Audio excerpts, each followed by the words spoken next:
Today, I'm packing the Sprinter van for my big workshop loop through Owens Valley, Grand Teton, and Yellowstone National Parks. I'm going to show you what's going with me from group photo gear to my individual photo gear and support equipment for landscape, wildlife, and night photography.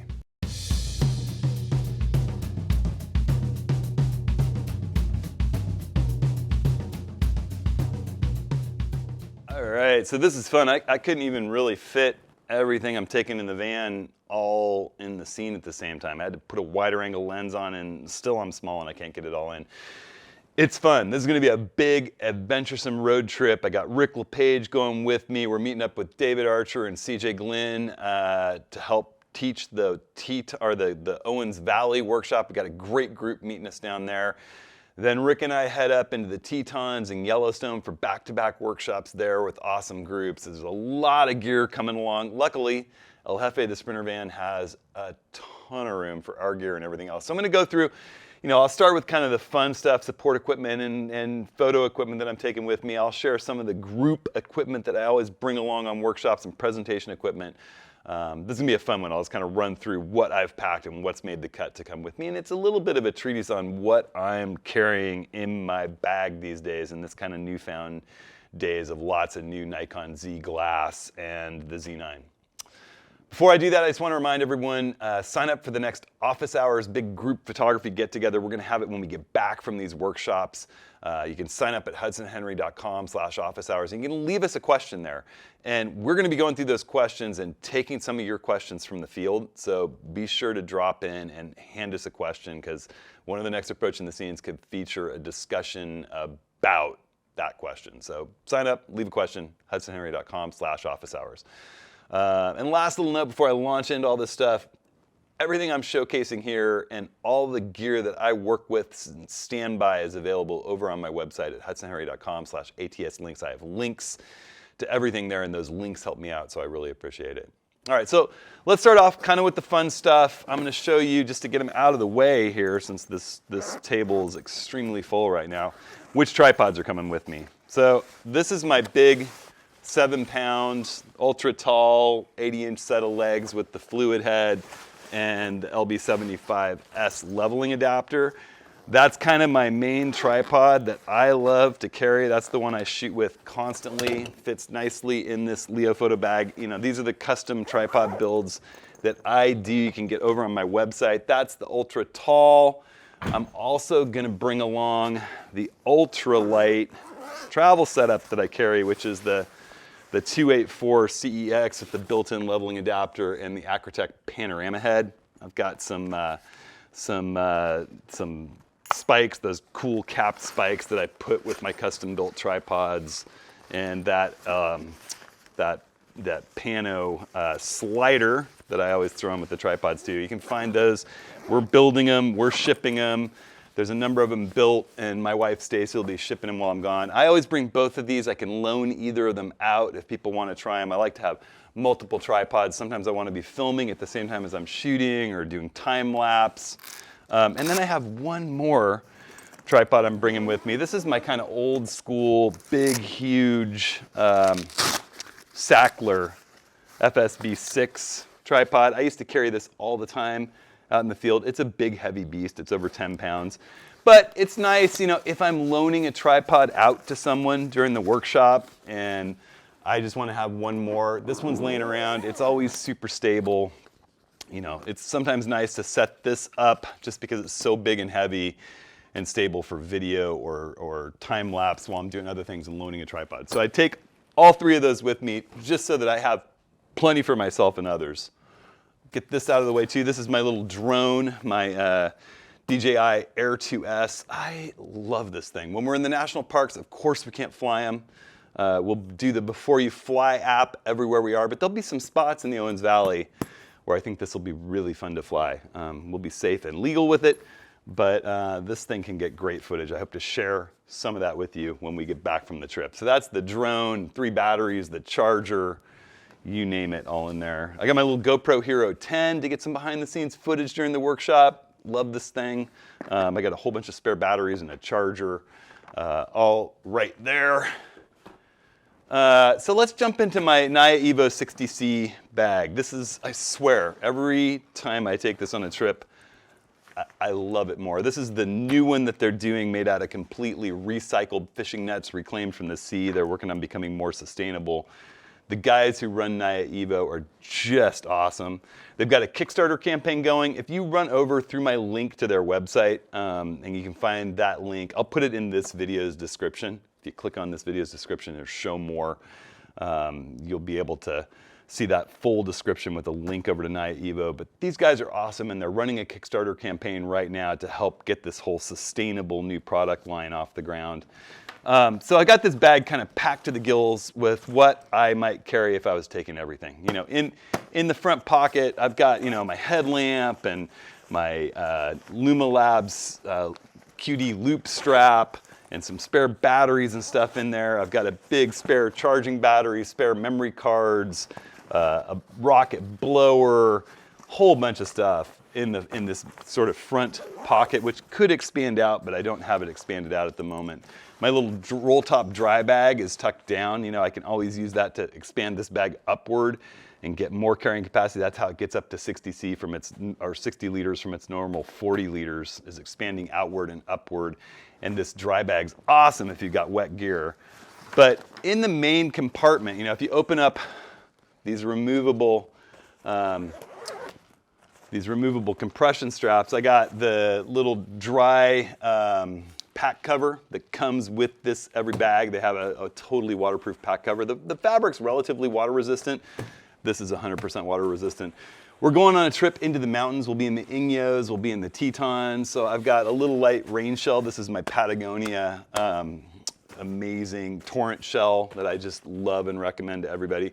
I got one of the walkie-talkies. All group leaders are gonna have walkie-talkies in here. I've got a sun hat. I've got warm Patagonia hat. I've got my OR Touch Tech gloves that let me work with touch screen, and they're thin enough that you can hit buttons on your camera and actually work your camera in the cold. I link those on my website under Essentials.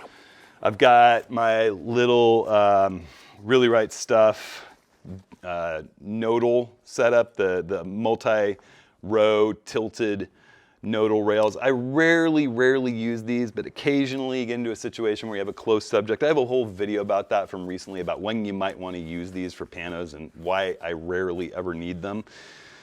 But I'll link that video in the description too. This is the coolest, lightest little multi-row nodal setup I've got. And then I have some just sundry stuff, spare lens caps, universal lens caps, wipes, dry, you know, a bunch of little things you might want to have, some gaff tape. I've got waterproof glove covers that go over the top of those little OR gloves that I wear. And I've got some down mittens too, just in case it got really cold and my gloved hands fit inside these. So if it's raining and not that cold, I got these waterproof shells. If it's snowing and freezing, you never know. We're gonna be up at 10,000 feet in the Bristlecone Pines doing the Milky Way, which I can't wait. I'm kind of well provisioned. And some of this will probably just come out in the van when I don't need it. You know, if it's 80 degrees out and sunny, probably not gonna have some of that foul weather stuff, but it's in here in case, fits in there nice and easily in this easily accessed clamshell top part of my bag. I love the way this whole thing comes together. So then in my main compartment, I've got what I'm carrying just almost all the time these days. I've got my Z9 right here, my 100-400 with the Kirk aftermarket foot, my 1.4 teleconverter. I've got the 105mm macro S lens, the MC, which I just adore. I got my 24-120 right here. This is a medium removable camera insert from NYA-EVO. And then I have my 14-24 2.8. So all that stuff right there secured. And underneath this divider that keeps the top separate from the bottom, removable divider, I've got a full kit of 112mm case filters, the UV, polarizer, 3, 6, and 10 stop neutral density, as well as a neutral night filter. I've got that HB97 hood that snaps right onto the 14-24 with a 112mm magnetic ring in it, so I can just swap those filters out. And then I have another hood tucked in here that's for my 24-120 in case I happen to need it for something. So that's basically the kit that I'm carrying with me on a regular basis now. That's 99% of the work I do is using that particular kit. Oh, there's my teleconverter. So if you think about that, that little kit in the medium removable camera insert goes all the way from 14 millimeters on full frame to 560 millimeters by putting the 1.4 teleconverter on that 100 to 400. I've also got my little Leica Q2 kit in case I just want to run around light in town and take photographs of people, or just, you know, this is my kind of knock around lens when I don't want to carry, or camera when I don't want to carry the big kit. I've been having a ton of fun with that. There'll be more content about that in the not so distant future. I just want more time under my belt with it. I've got the 800 PF, the big new Nikon, because we're going to be in Yellowstone in the Tetons and there's tremendous wildlife opportunities.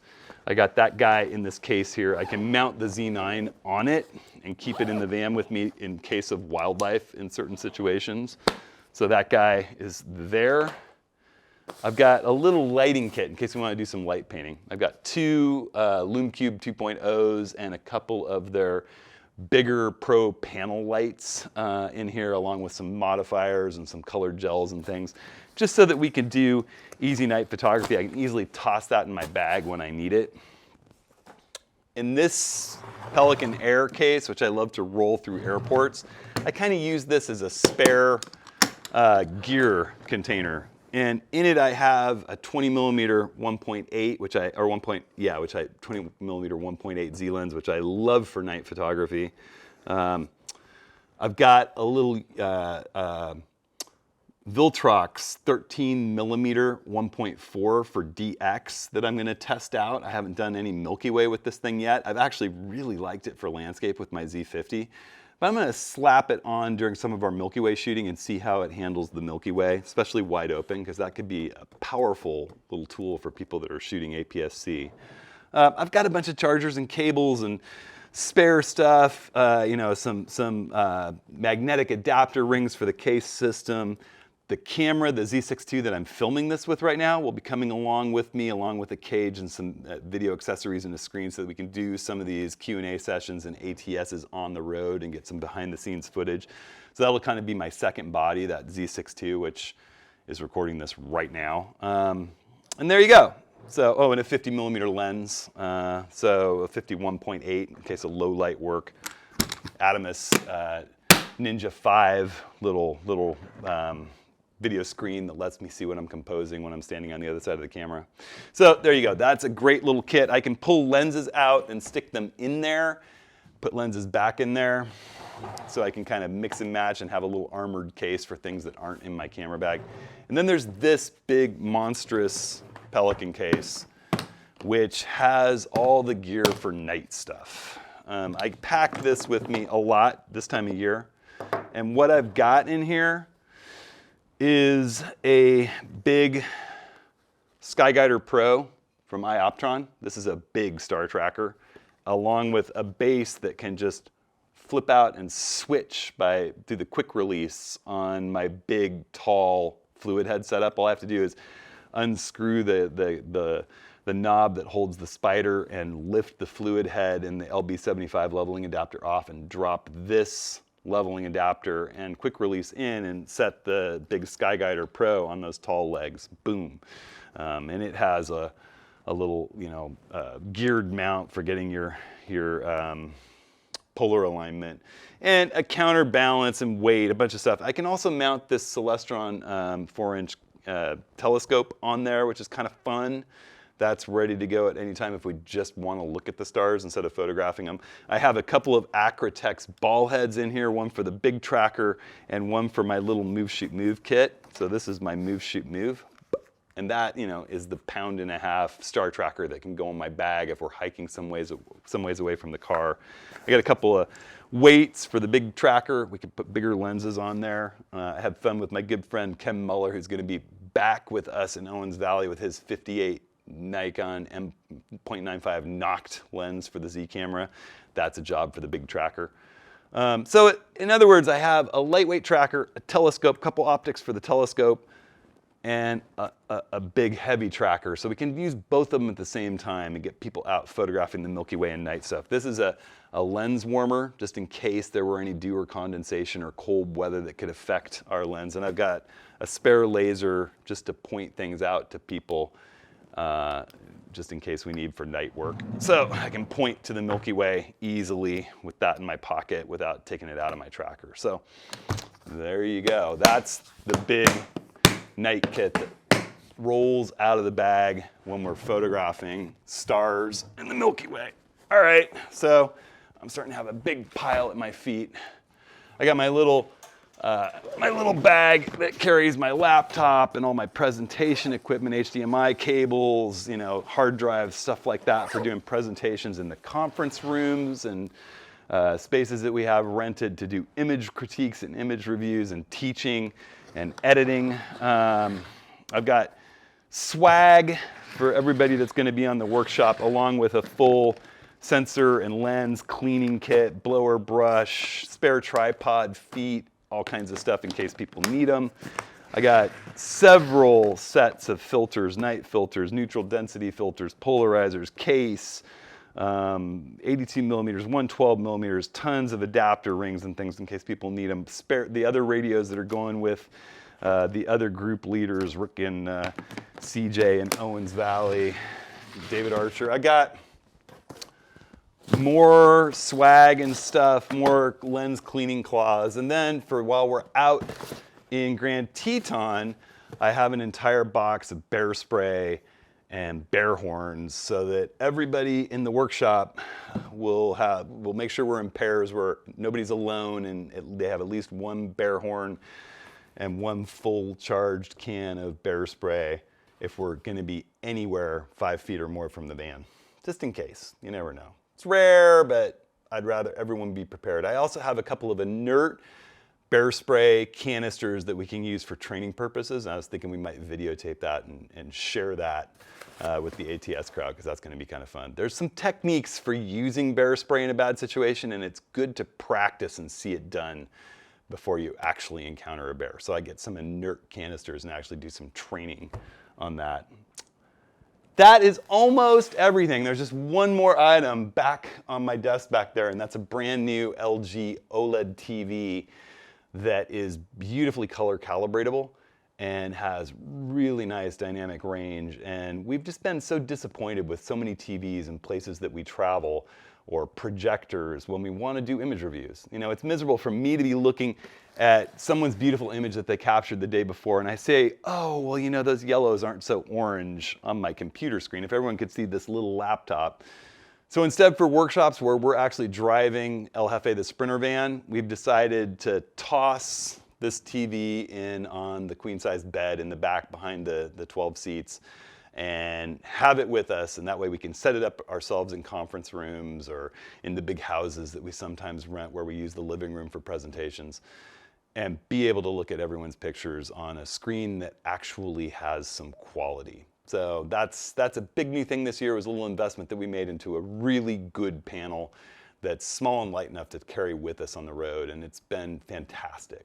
All right, so that's the gear that I'm bringing with me, along with, you know, plenty of warm clothes and plenty of clothes for warm weather, say in the Owens Valley. We could have situations where we're going from the high 80s all the way down into the 30s at night when we go up into the mountains for Milky Way work with the bristlecone pines. So this is going to be a fun one. I can't wait to share the journey with everybody along the way. We'll again be taking some of your questions on the road, so submit those, hudsonhenry.com/office hours. If you're curious about any of the gear that I showcase here, I've got it all in my links over on the website, hudsonhenry.com/ATS links. I also have plenty of those case filters, the magnetic filters that I love and use, 82 millimeter and 112 millimeters in stock over on the website, as well as the custom built fluid head tripod, the tall fluid head 7-pound tripod, as well as the ultralight 4-pound rig with the Acrotech pan and tilt head. So, all right, everybody, you have questions, you have comments, throw them in this channel. On the video's comments, or hit me via email. While I'm on the road, I might be a little slower to respond, but I will eventually get to where I have good signal and time and have a look at them. So I appreciate all of you who are sharing, liking, and subscribing to the channel. Thanks so much, everybody. I hope you're all staying safe, having fun, being creative. We'll see you next week.